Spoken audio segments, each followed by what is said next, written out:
The COVID-19 vaccination programs were probably the most detrimental, catastrophic medical experiment in history. And I say that because now we have thousands upon thousands of studies documenting serious adverse events, deaths, cancers, strokes, heart attacks, cardiac arrests from these shots. These death toll estimates are rivaling combat fatalities of World War I, World War II, Vietnam, and the Iraq War combined. So this is a very disastrous, serious situation.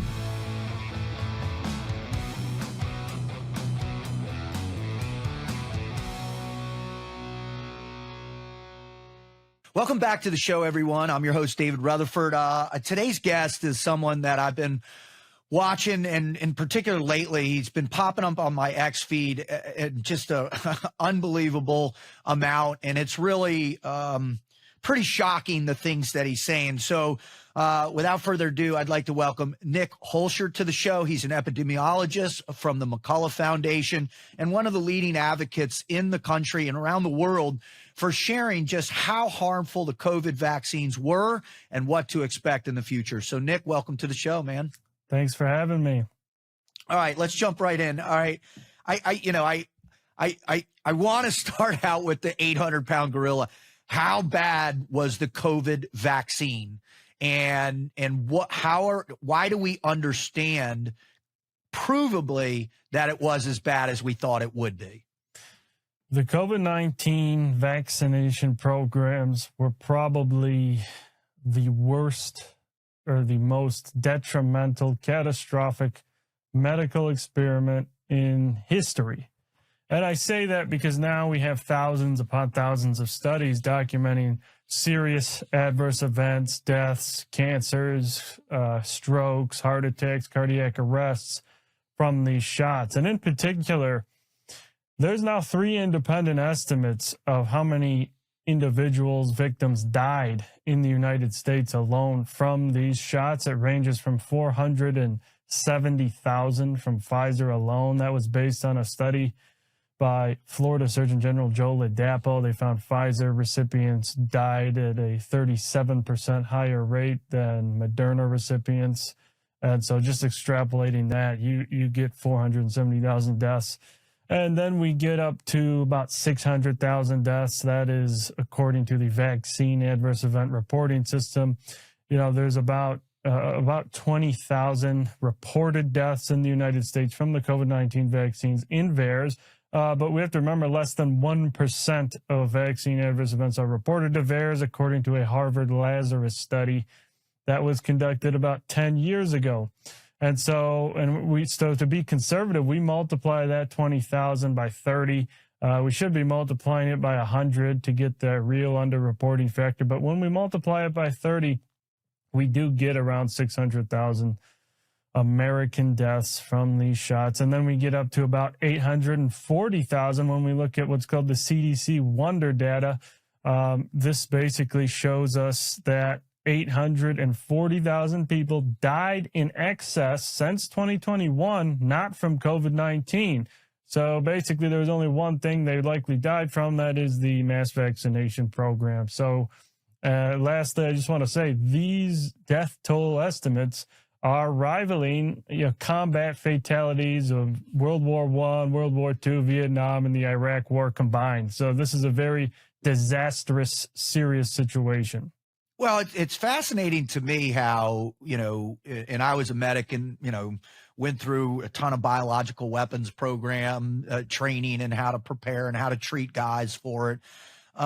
It just, the idea behind vaccines, and I certainly took my fair share. I don't even know how many anthrax vaccines I took. And I remember, asking my senior chief in the medical department at Team 1, I was like, hey, what are the studies on this? Is this going to hurt? And it's like, shut up and take it. And so in 2021, when these things rolled out, and that's essentially what I was hearing is shut up and take it, that immediately, made me start to contemplate, all right, there's some type of manipulation going on right now. When did you first recognize, like, oh my God, this is a nefarious program. There's something not right. And what did you do when you started to realize that? I realized this was going to be a disaster right when the pandemic hit in April, or in, I believe it was January of 2020. It was first announced in China. In fact, I wrote a Reddit post back then saying how they're going to roll out vaccines, mandate them. You'll have to get them to go into stores. And then in April, when there was an article, and I believe Popular Mechanics or some other magazine announcing what the new vaccines were going to be. And I read in the article, it says, these vaccines are going to give your cells instructions to produce the spike protein. And right then and there, I was like, all right, this is it. You know, they're going to end up resulting in mass casualties. This is a terrible idea. And then that's actually what sparked me to go into public health school for epidemiology training, so I could start to actually make a difference in combating this disaster. And so I went in there, and at U of M, I ended up graduating. And since then, I helped contribute to the publication of about now 25 peer-reviewed scientific studies looking at the harms of these injections, as well as various other things. Okay. So one of the things, and that's, I mean, it's so funny when I do talk to people about COVID and the lead up and the aftermath, whether you're going back to the DARPA initiatives and you go back to Fauci in 14, 15 and the gain of function stuff. You know, this is not something that is, you know, in real time developing, right? You know, we developed this miracle cure in 5 seconds. And that's, I think, the problem that is really kind of one of these giant hurdles for people emotionally to process, that this program had been laid out a long time ago, and then had the opportunity for the epidemic when it hit, depending upon which side of the fence you are. And I think people are still reluctant to believe that we participated in the development of it. We offshored it to Wuhan. We funded it through EcoHealth Alliance, right? They can't cross over that hump. So for my listeners that are still struggling with the details, can you kind of give us a timeline of what you all believe COVID was in terms of the coronavirus, how it emerged, how it originated, and then obviously we'll shift after that into the mRNA technology as they sold it as a vaccine and what it really is. Yeah, definitely. So I believe since the 90s, they've been working on messenger RNA technology for various things. You know, various studies were conducted, various tests in animals, rats, and ferrets, and basically in all the studies, it would decimate them. Now, there was a few papers published, I believe the year was 2017 or 2016, by Ralph Barrick, and with what's called the Barrick Lab, where he operates at Chapel Hill, the University of North Carolina. And what they were doing at the Barrick Lab was literally basically making these coronaviruses in the lab and doing gain of function activities. So that was about 10 years ago, or more than that. That's just when the paper was published. And so, you know, there is a documented track record of United States researchers, you know, working with this very same pathogen, chimeric coronaviruses. And then, so as that development timeline goes on, obviously they offshored to Wuhan. They were collaborating with Wuhan. There was shipments between them. And so honestly, you know, there's some people that think it perhaps originated in the United States, or there was actually multiple laboratory releases. There's actually a study that documents there is the possibility of some leaks coming out of the Barrick Lab. But you know, Wuhan has been pinned as the primary laboratory. But yeah, I don't think it's just Wuhan. Definitely, it was a United States spearheaded effort there. And then with the mRNA injections, they were developing those. I mean, they had a plan, the DARPA ADEPT, or it was BARDA, DARPA or BARDA, the ADEPT P3 program in about 2012. They that project was basically to develop pandemic countermeasures using messenger RNA. And so, yeah, this whole thing appears to have been planned. And then we got up to 2019 with Bill Gates, Gates Foundation, John Hopkins, Event 201. Yeah. You know, they were doing a pandemic simulation 2 months before the pandemic began with all of like the corporation head CEOs. Basically to say, you know, this is what the we're deputy do. of the CIA was there. Yeah. So. And then we had the Epstein files came out recently, and you know, Epstein, Gates, J.P. Morgan, all these individuals were working on vaccine profiteering constructs back starting in like 2013. They were discussing pandemic simulations. So you know, we have this whole rabbit hole. And so clearly there was planning activities for a pandemic, and there was goals that they appear to have wanted to accomplish. And I don't know how successful they were, but they were successful to some degree. Now, birth rates are basically at an all-time low in most developed countries. Mm-hmm. All right. Can you talk about the mRNA technology and what made that so different than other vaccines that had come out before? And, you know, obviously with Kennedy in there now and changing kind of the vaccine schedule and going after and saying there was no ever safety studies conducted within most of the vaccines that we had on the vaccine schedule. Why would they pitch it as a vaccine instead of, you know, kind of this delivery technology that it was? Yeah, it was never a vaccine, not even close. The reason first of all, what it is a gene transfer technology. It's a gene therapy, because what it does is it's a lipid nanoparticle, and inside this lipid nanoparticle, which is toxic by itself, by the way, is modified messenger RNA, which is genetic material that gives your body instructions to make protein. So this is a gene therapy.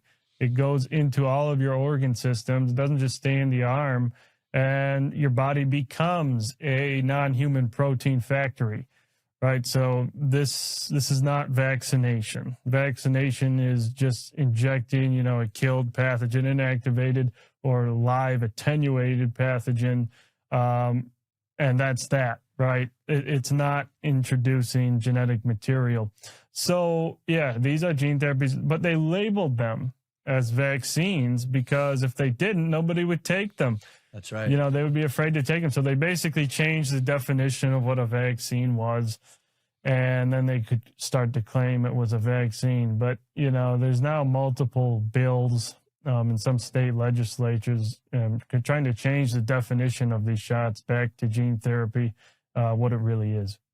Outstanding. All right. All right. Before we get into the next aspect of this madness right here, I just really want to talk about how blessed we are to be sponsored by Black Rifle Coffee. I've been a Black Rifle fan and supporter since the beginning, since Evan came up with the idea years and years ago.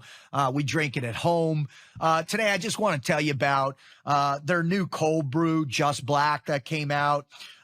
This is really an amazing. It's for those who really love a bold flavor without compromise, right? And it's made from premium coffee beans and steeped cold for a smoother, naturally rich taste.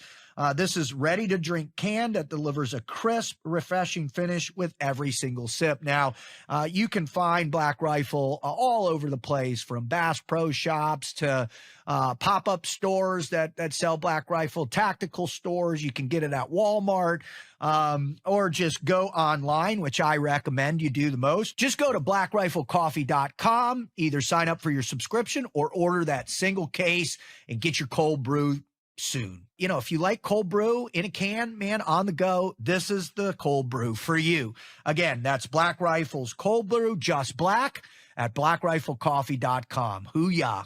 Love you guys. Okay, so there have been a tremendous amount of injuries that have become prevalent, I think, in, you know, the consciousness of people. And again, you know, with event 201 happening in October 19, right? From that moment, I think most likely the true awakening for people began probably around, you know, May, June of 20, right? When the lockdown, 2 weeks to stop the spread, the whole narrative and how they were shutting down, the ambiguous 6 feet, the masking, everybody started to realize this was problematic. It didn't feel right, right? Because just that natural, I think, intuitive sense that, hey, something's off here. This doesn't make any sense.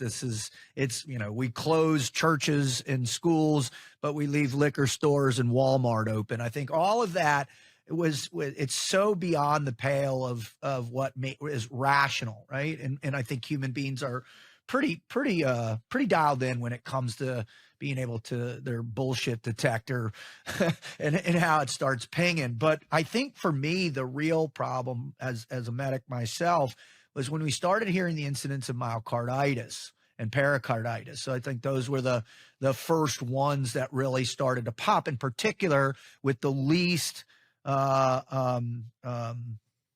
vulnerable age groups, and that was young males, right? And that was really the moment where I was like, whoa, why are young men having heart conditions? And then all the videos of guys on the soccer pitch or wherever just collapsing. And we're like, this is not right.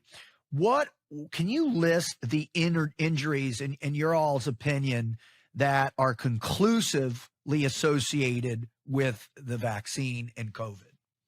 Yeah, you're right on myocarditis. We published about 6 papers on heart conditions with these shots, and it's quite unequivocal. There's 2 studies, not our studies, but 2 studies have found the spike protein and messenger RNA in the heart in myocarditis patients and deceased victims. And so we know it does get into the heart.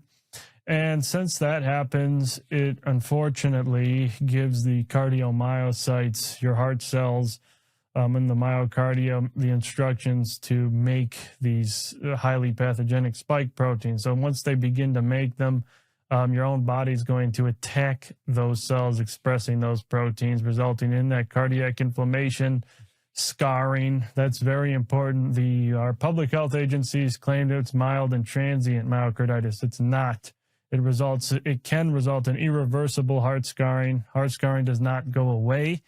And in particular, it can result in micro scars. An autopsy study found that you don't even see those on imaging. You can only see it under a microscope. And so, and these micro scars were found in sudden adult death syndrome victims from these shots. They received like 6 boosters, and there was these literally like tiny little scars resulting in these electrical conduction abnormalities, you know, ventricular tachycardia, eventually cardiac arrest, sudden death.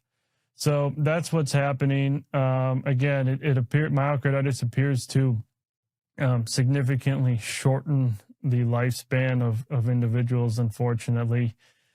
Because their heart health is not going to be the same as if they did not incur that heart damage. And then, you know, we could just keep going down. We published the first paper kind of elucidating COVID-19 vaccine-induced cardiac arrest. Mm-hmm. Nobody really talks about cardiac arrest. They just talk about myocarditis. And so, yeah, it's unequivocal. These shots cause heart damage and fatal myocarditis as well. We published an autopsy series where we concluded that COVID-19 vaccine-induced myocarditis is fatal. You know, it's not mild. And, you know, there's multiple papers documenting case fatality rates of up to 7%. VAERS indicates our vaccine adverse event reporting system indicates, I believe, about a 3% fatality rate. So again, that's not mild, but that's just the heart. And then we have the brain. This one's very worrisome for the cognitive health and psychological health of the entire population. A study by Ota and colleagues found the vaccine spike protein and mRNA in the brains of hemorrhagic stroke patients. So we know it gets into the brain.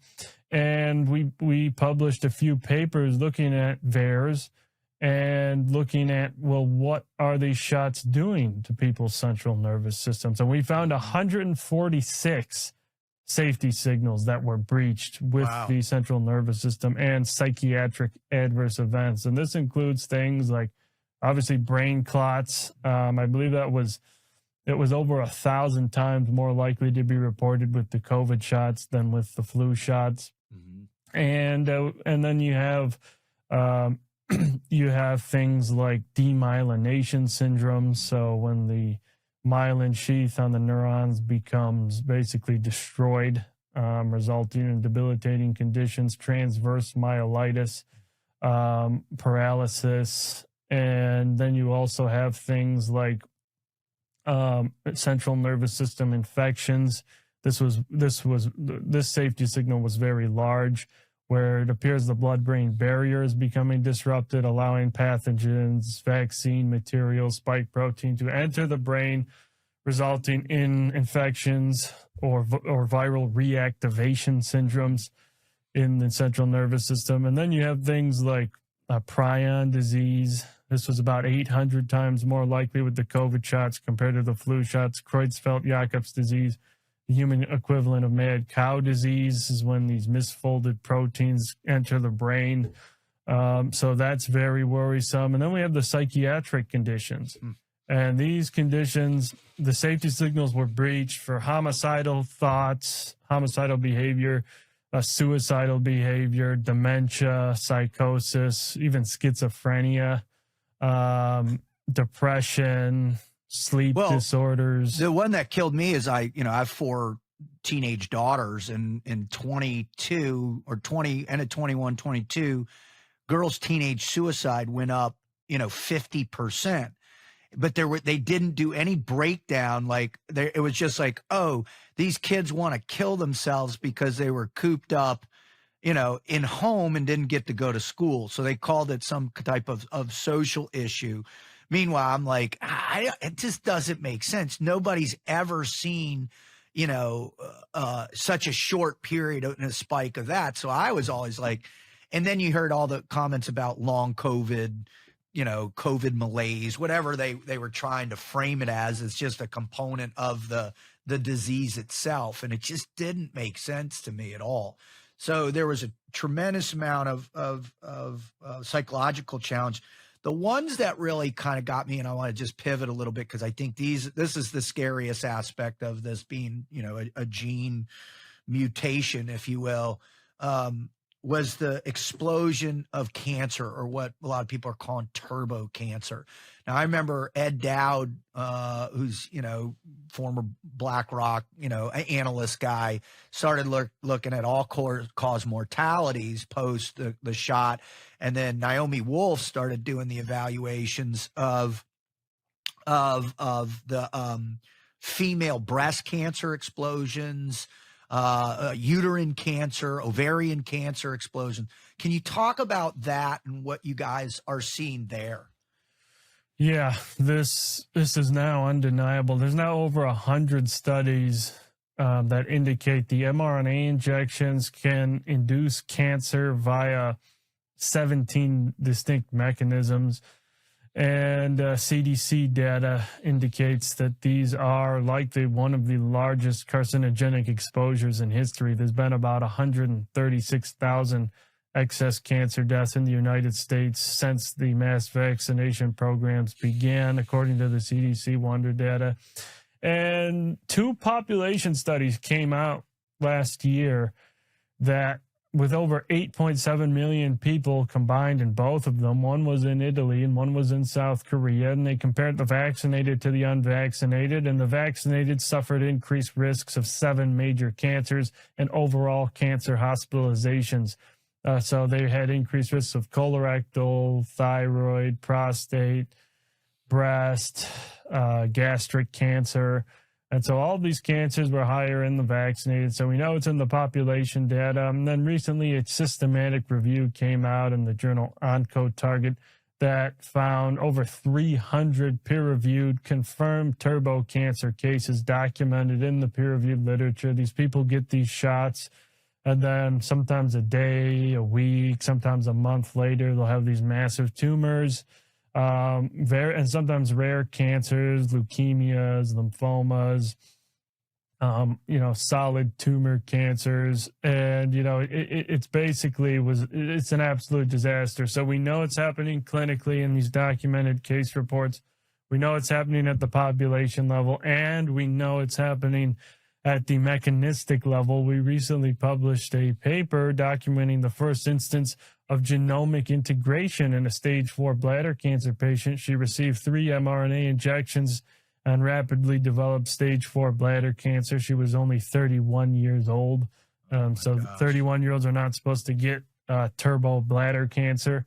And we looked in her circulating tumor DNA, and we found within chromosome 19 was a 20 base pair segment of the DNA plasmid from the manufacturing process literally fused into that chromosome. So it went from human to vaccine to human.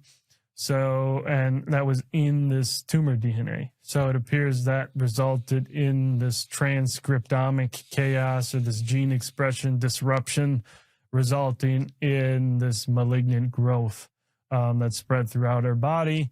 And there's many other mechanisms we could go through: hyperinflammation, turning off tumor suppressor genes, P53 and BRCA, and this immune system dysregulation, exhausting your T cells, which are supposed to fight off cancer. But the shots appear to exhaust those T cells, so you basically are left defenseless. Man, Nick, I hear you. It's impressive, just the magnitude of knowledge that you have and what your team is doing. But it's so depressing. It's so depressing to begin to, just how many millions of families have been affected by this around the world, right? 70% of the Earth's population was exposed to it. I'm not sure what the exact numbers on people who received a variation of the vaccine, but it's staggering. It's well over a couple billion, I heard. I think the big thing is, what I always see when I hear guys like you out there just pounding the drum, say we have been attacked. This is a concerted effort to poison the population of the world, not just of the United States, but of the world.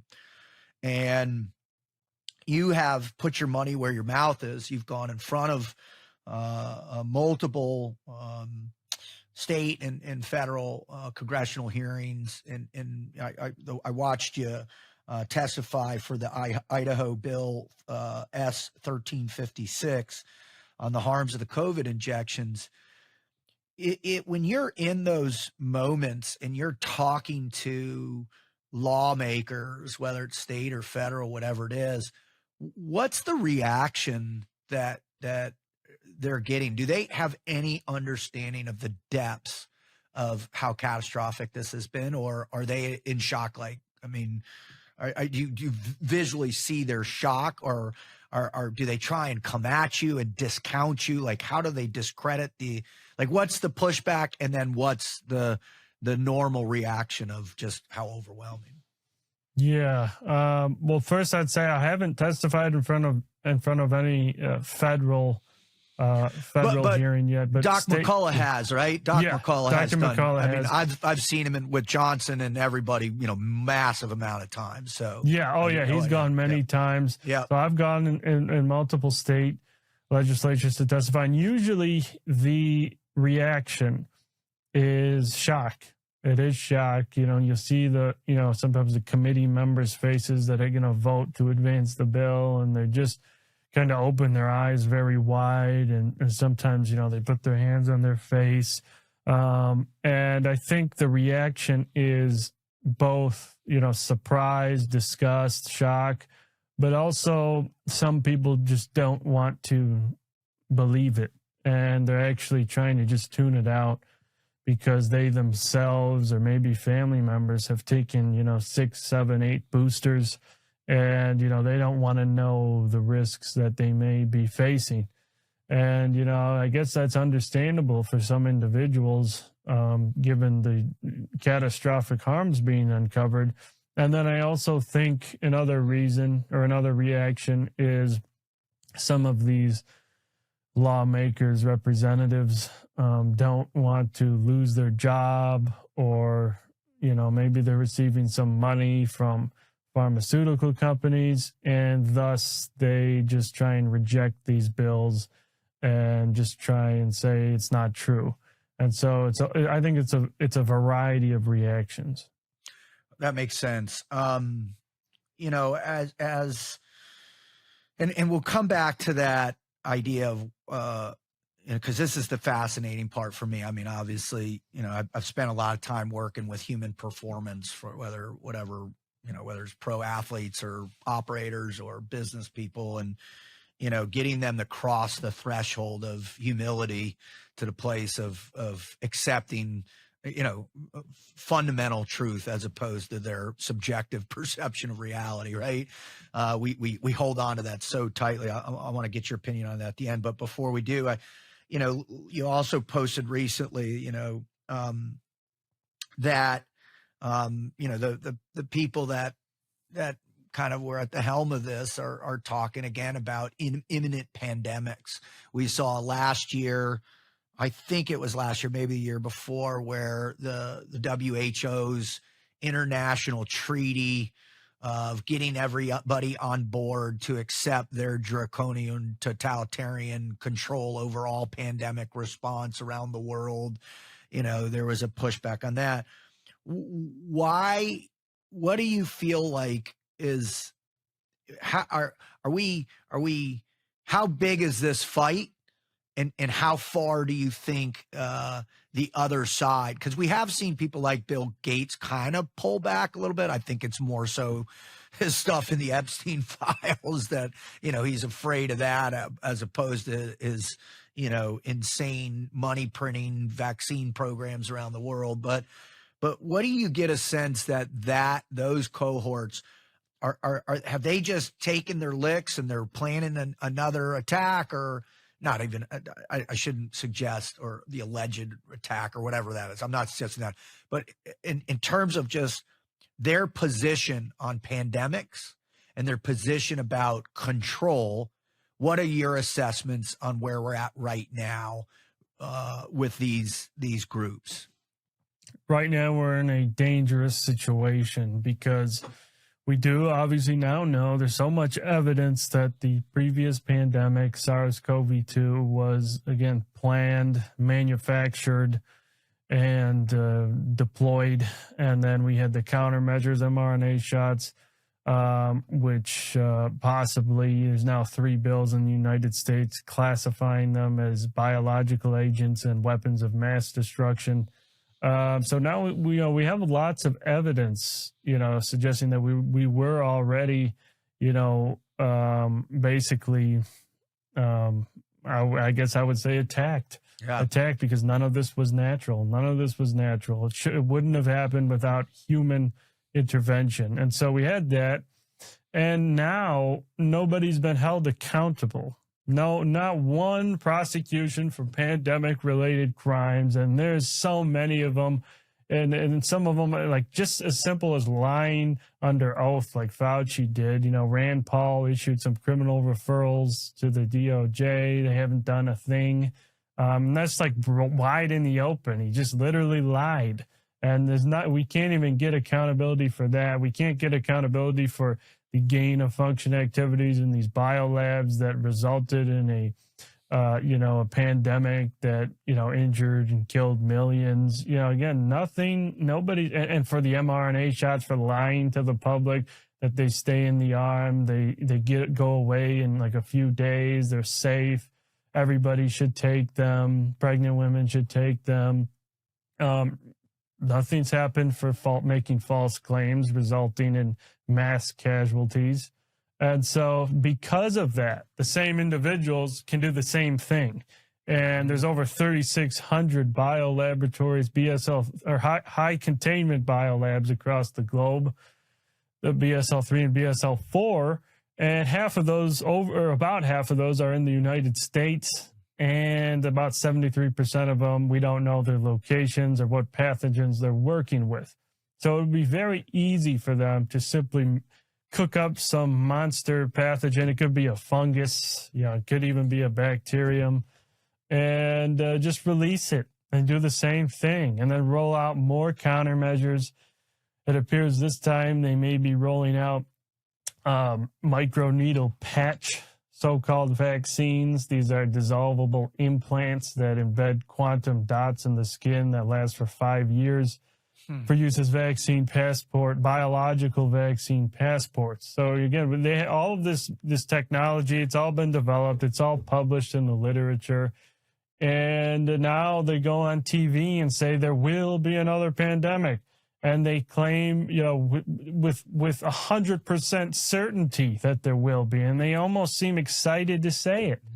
And these were the same individuals that were, instrumental in the previous pandemic. And so, what needs to happen to stop this is there should be a global moratorium on any gain-of-function research and, a coordinated effort to literally destroy any and all modified pathogens with pandemic potential that do not exist in nature. They should not be anywhere. They should be destroyed.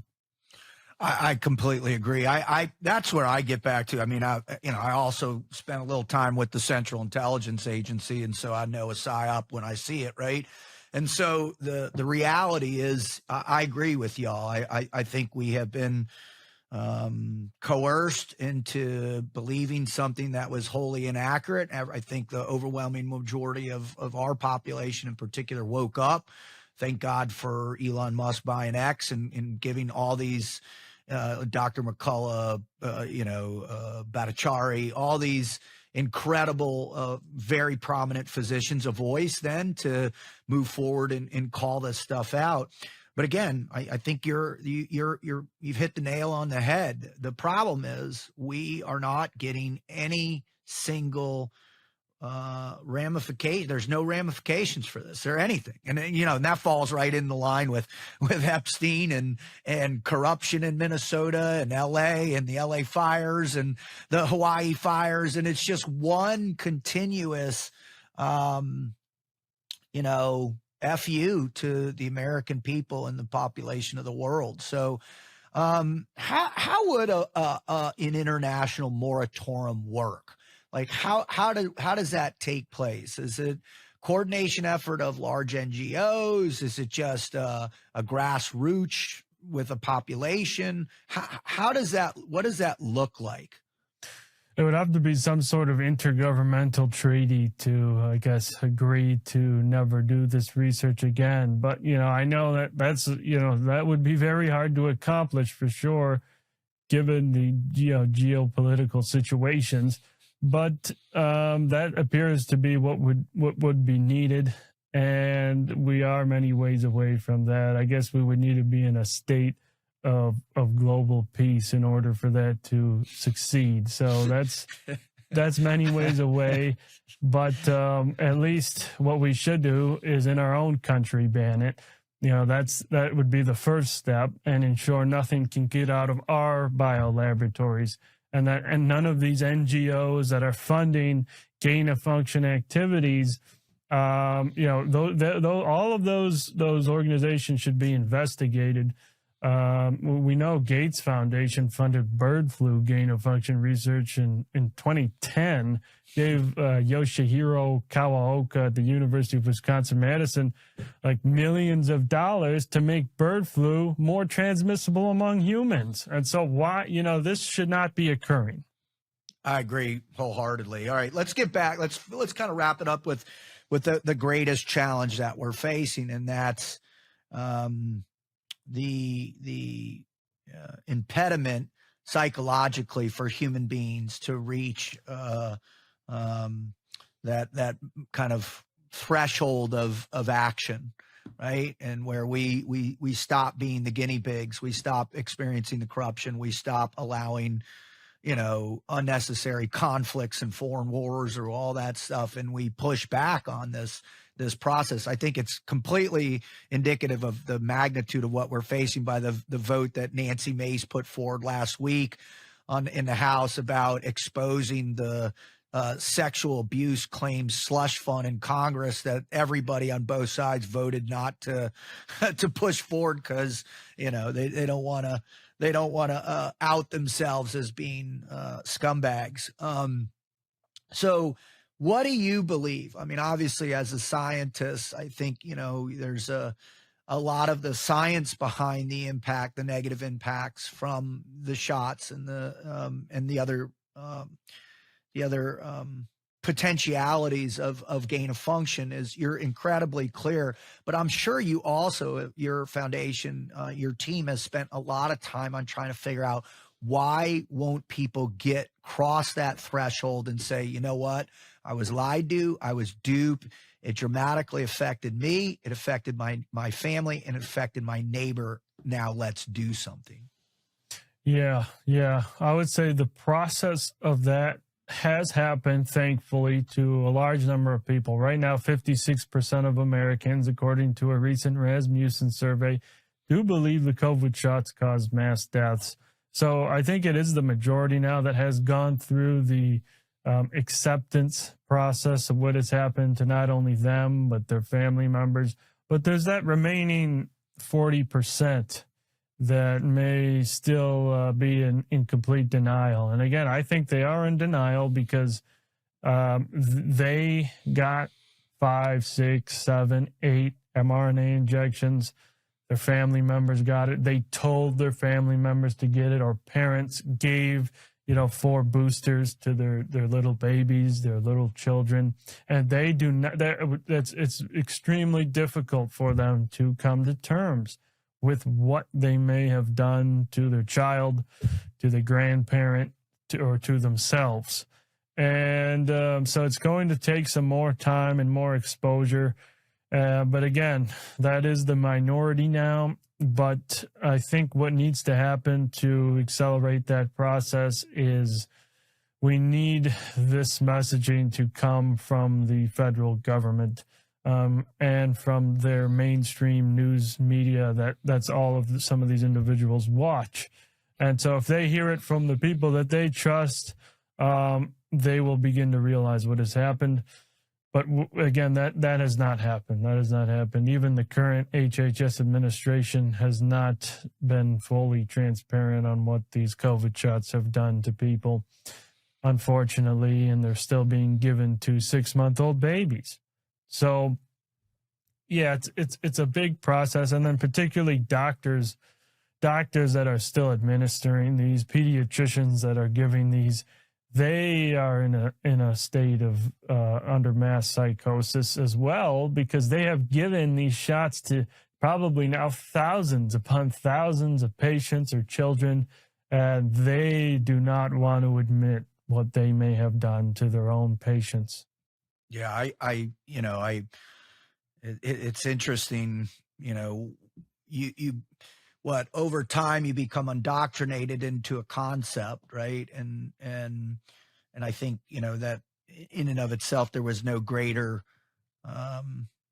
deliverable of that propaganda than trust the science, right? I think it was so simple. It was so brilliant, trust the people that you allowed to get into these positions. And I think what people the irony in it is, in one sentence they'll say, oh yeah, get the shot, it's great, and the next they'll be like, the government killed Kennedy, and you're like, well, they're the same thing. Why aren't you able to cross those thresholds? And it's that psychosis is tough to break down. Nick, moving forward, what is your initiative? What are you looking to see happen in the short term? And then in terms of the McCullough Foundation, what are y'all focused on, and what can we expect next from you guys? Well, the short-term legislative goal that is a primary goal at the moment is, like you mentioned earlier, we recently testified at that Idaho State Senate for a bill that would ban the mRNA injections for at least children and pregnant women.